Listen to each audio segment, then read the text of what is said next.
इस बहू से परेशान हो चुकी हूँ। इसे तो बिल्कुल शर्म ही नहीं आती है। 1 हफ्ता हो गया इसे अपने कमरे में बिस्तर पर लेटी हुई है, घर का कोई काम नहीं करती है। इसे तो मैं आज अच्छे से बताती हूँ।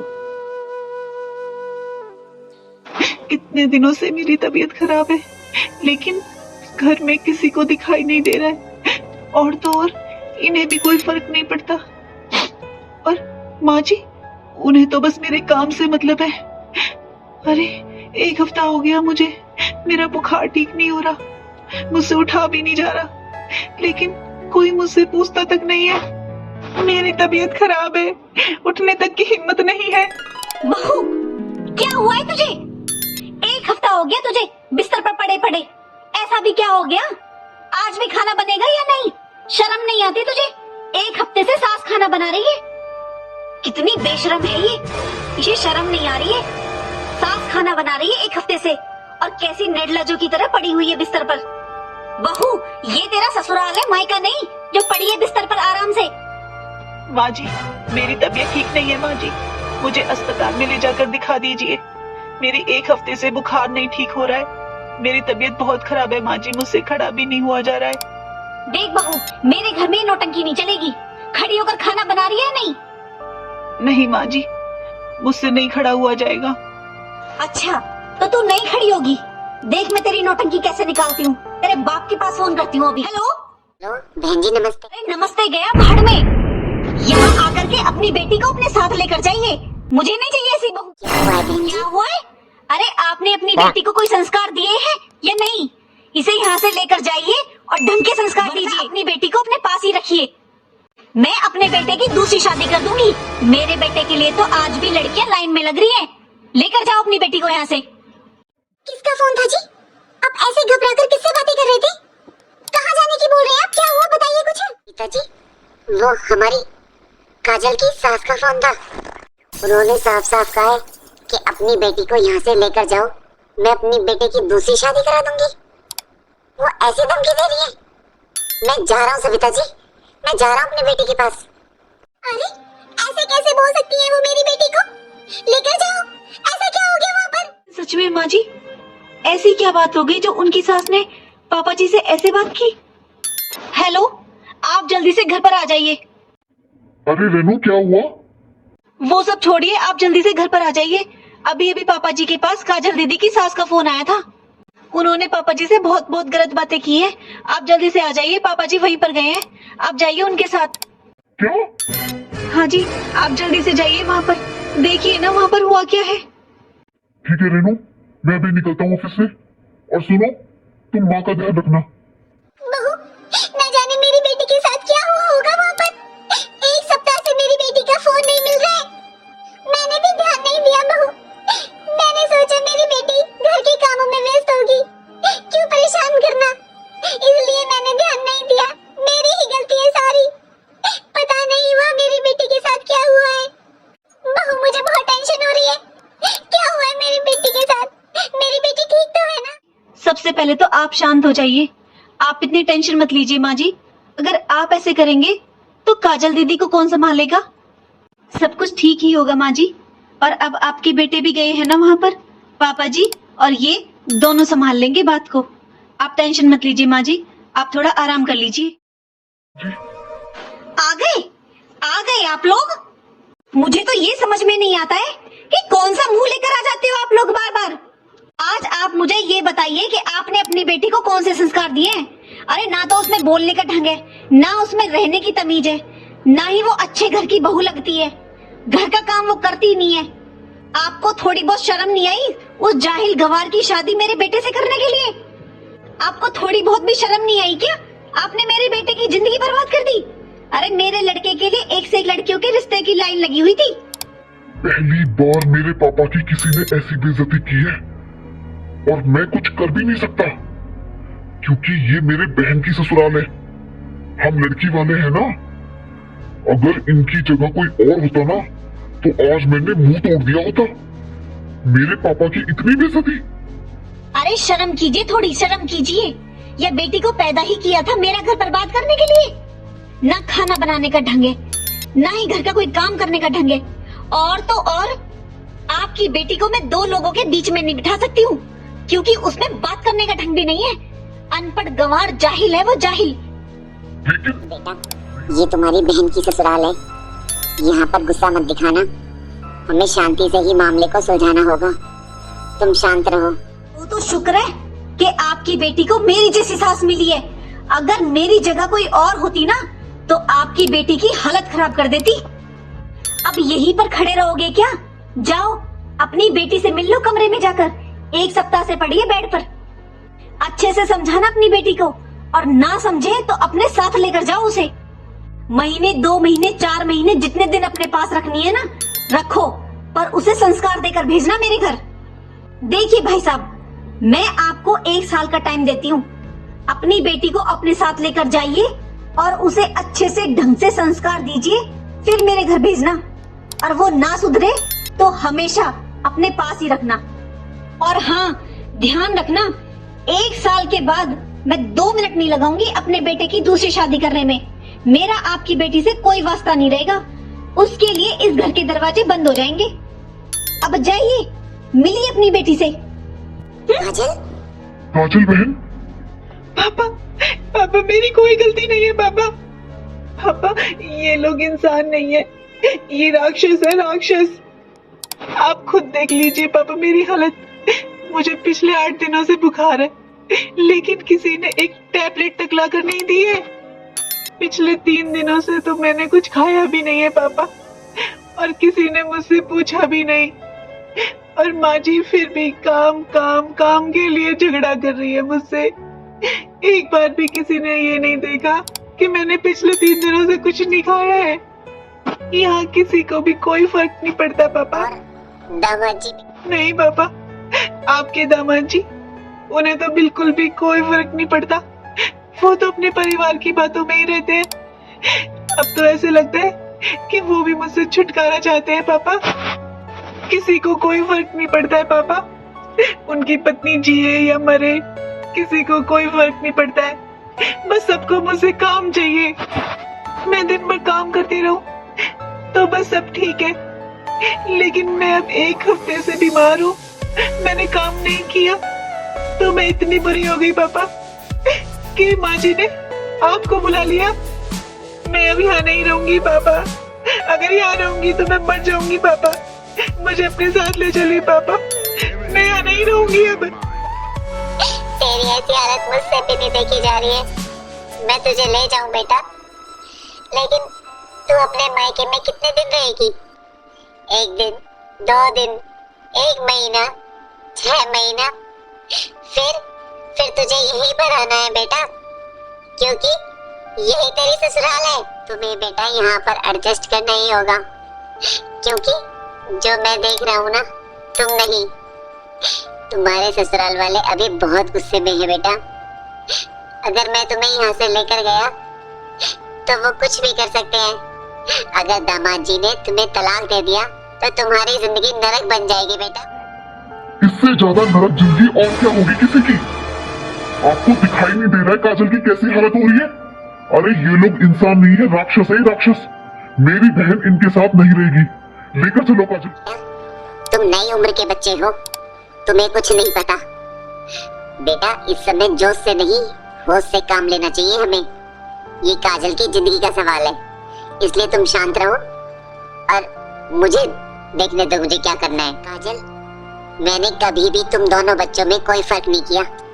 जितना प्यारा मुझे बेटा है ना, उतनी ही प्यारी तुम हो काजल। लेकिन तुम समझ नहीं रही हो बेटा। अगर मैं तुम्हें अपने साथ ले गया ना अभी, तो बहुत बुरा होगा। लेकिन एक काम हो सकता है बेटा, मैं यहाँ तुम्हारे ससुराल वालों के पास रुकता हूँ और तुम अपने भाई के साथ जाकर दवाई ले आओ। एक बार तुम ठीक हो जाओगी ना बेटा, तो सब कुछ ठीक हो जाएगा, सब कुछ पहले जैसा हो जाएगा। पापा, आप गलत समझ रहे हैं। आपको समझ में नहीं आ रहा है पापा। ये लोग आपको बेवकूफ बना रहे हैं। ये मैं बीमार हूँ इसलिए लड़ाई झगड़ा नहीं कर रहे हैं। ये तो पापा जी जब मैं ठीक थी ना, तब भी मेरे साथ ऐसे व्यवहार करते थे। मैं सारा दिन घर का काम करती हूँ, लेकिन माँ जी कभी खुश नहीं होती है। और ये आपके दामाद जी, ये तो मेरे अच्छे काम को भी अच्छा नहीं बोलते। हर वक्त मुझे जाहिल गवार बोलते हैं। अपने दोस्तों के सामने मेरी बेइज्जती करते हैं पापा। मुझे नहीं रहना पापा यहाँ पर, आप बस मुझे ले चलिए पापा। ये बेटा, मैं तुम्हें ले चलता हूँ अपने साथ, लेकिन कितने दिन तुम अपने मायके में रहोगी? लौट कर तो तुम्हें यहीं पर आना है ना बेटा। हम समाज में रहते हैं बेटा, और समाज में ना हर बेटी की मायके से डोली उठती है और ससुराल से अर्थी। और हम अगर समाज से अलग चलने लगे ना बेटा, तो समाज वाले हमारा जीना दुश्वार कर देंगे, हमारा जीना मुश्किल हो जाएगा। बेटा जा, अपनी बहन को डॉक्टर के दिखा कर ला, तब तक मैं यहीं पर हूँ, बात संभालता हूँ। नहीं लेकर गए ना इसे? सोचा था थोड़ी बहुत तो शर्म होगी इन लोगों में, ले जाएंगे इस मनहूस को मेरे घर से, लेकिन नहीं, मैं इस गंवार को अपने बेटे की जिंदगी से निकाल कर ही रहूंगी। ये लोग क्या समझते हैं, मैं इस महारानी की सेवा करूंगी? सेवा करेगी मेरी जुत्ती। आप लोग आ गए? कैसी है जी मेरी बच्ची? आप ऐसे जल्दबाजी में भाग कर गए थे वहाँ पर, क्या हुआ है वहाँ पर?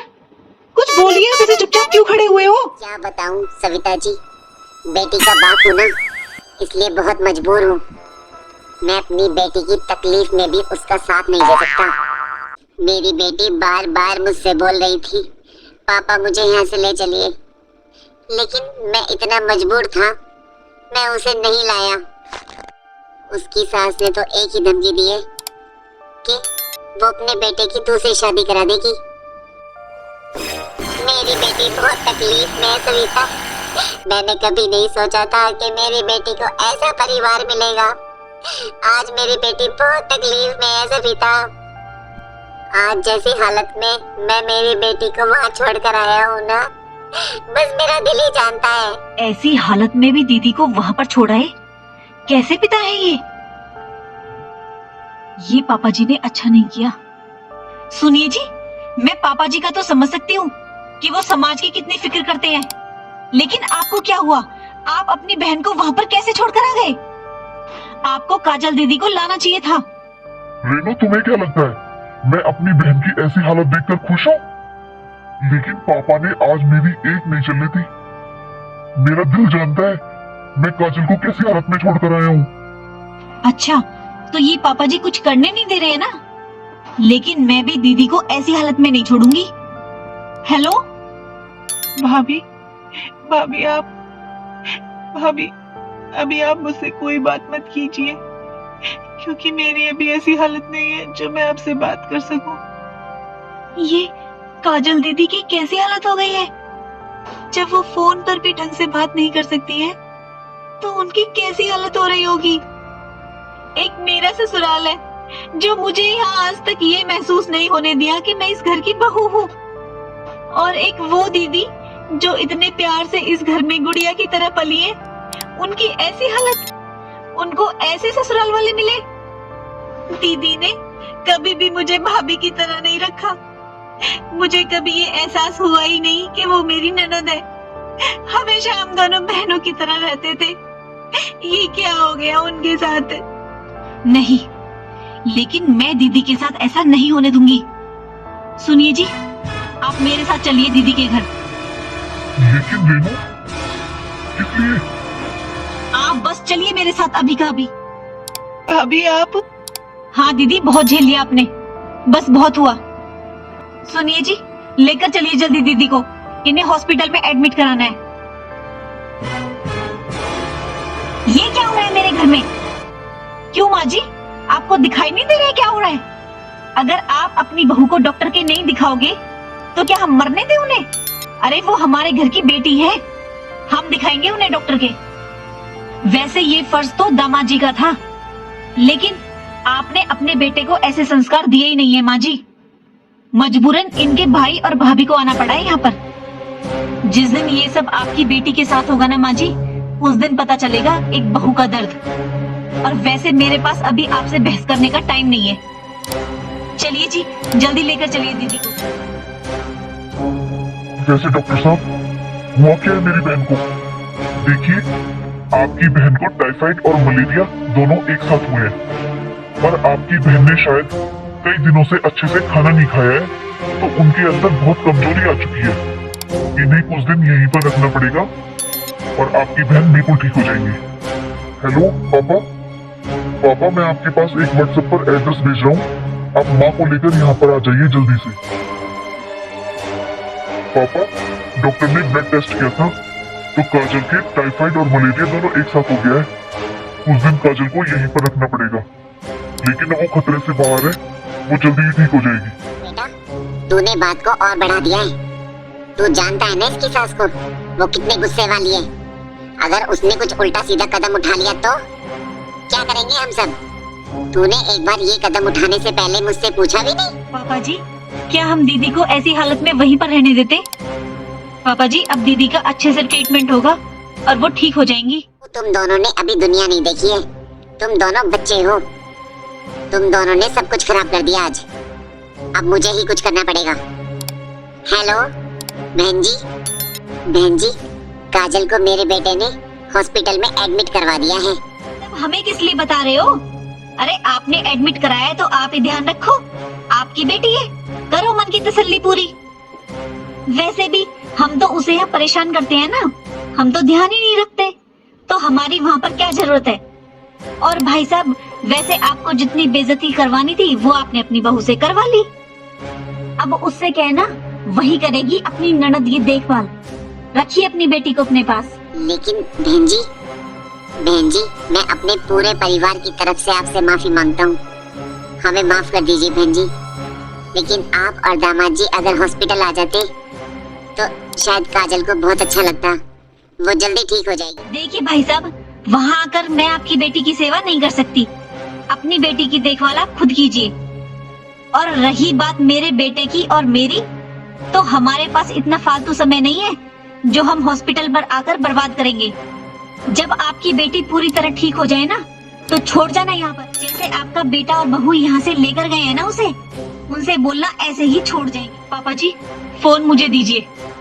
देखिए माँ जी, फिलहाल तो काजल दीदी बिल्कुल ठीक नहीं है, लेकिन जब वो अच्छी हो जाएंगी, ठीक हो जाएंगी, तो पूरे मान सम्मान के साथ आकर लेकर जाना उन्हें, क्योंकि वो आपके घर की बहू। रही बात दामाद जी की, तो उन्हें तो यहाँ आना ही पड़ेगा, क्योंकि उनकी पत्नी एडमिट है यहाँ पर। अब तुम बहुत ज्यादा बोलने लगी हो। अरे इतना बोलना शोभा नहीं देता। वो काजल की सास है, लड़के वाले हैं वो। अगर दामाद जी नाराज हो गए तो? सुना तूने क्या कह रहे हैं तेरे ससुर जी? मेरा बेटा दामाद है उस घर का। दामाद भगवान होते हैं, भगवान। हाँ माँ जी, आपने ये बात तो बिल्कुल सही कही है कि दामाद जी भगवान का रूप होते हैं। आपके बेटे हमारे घर की बेटी को ब्याह कर लेकर गए हैं अपने घर, तो हमारी बेटी की इज्जत और मान मर्यादा रखने का फर्ज दामाद जी का बनता है। उनकी पत्नी 1 सप्ताह से बीमार है, उसे क्या हुआ है उन्होंने पूछना भी जरूरी नहीं समझा। अरे उन्हें एक टैबलेट तक लाकर नहीं दी। ऐसे संस्कार दिए आपने अपने बेटे को। ऐसे दामाद जी को तो कोई भगवान नहीं कहता माँ जी। ऐसा है बहू, मैं ये जानती हूँ कि तू बहुत तेज है, लेकिन ये जुबान ना मुझसे मत लड़ाना। अरे तू मुझे पहचानती नहीं है। और सुन, जैसे लेकर गई है ना, वैसे छोड़ जाना अपनी ननद को, वरना रखना पूरी जिंदगी अपने पास। हमें नहीं है उसकी जरूरत। अच्छा आंटी जी, और क्या करेंगी आप? अपने बेटे की दूसरी शादी करेंगी? ठीक है, करा कर दिखाओ। शायद आप भूल गई हो आंटी जी कि मेरे पापा पुलिस में है। मुझे अपने पापा के पास बस एक फोन करने की जरूरत है, फिर आप जानती हैं ना आपके पूरे परिवार के साथ क्या होगा। आंटी जी, पापा जी कोर्ट और कचहरी के चक्कर में नहीं पड़ना चाहते थे, इसलिए वो आपकी इतनी बातें सुन रहे थे और आपसे कुछ नहीं कहा।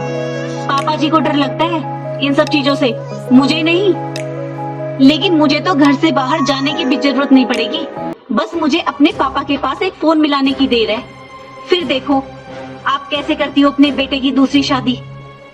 क्या हुआ आंटी जी, आपकी आवाज नहीं आ रही है? अभी फोन कटा नहीं है और आप सुन रहे हो तो सुनो। अभी दीदी ठीक नहीं है, और जब ठीक हो जाएंगी ना, तो पूरे मान और सम्मान के साथ इन्हें लेने आना। Hello hello.